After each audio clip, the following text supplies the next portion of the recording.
ញ៉ាំបើកមួយទៅ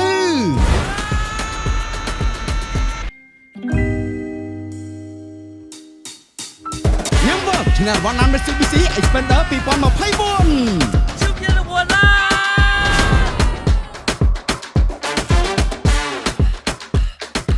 ការងារមិនរលូនមែនទេ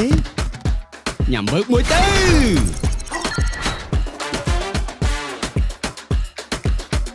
ញ៉ាំបើកឈ្នះរង្វាន់ទូរស័ព្ទ Samsung Galaxy A55 នឿយហត់មែនទេញ៉ាំបើកមួយទៅ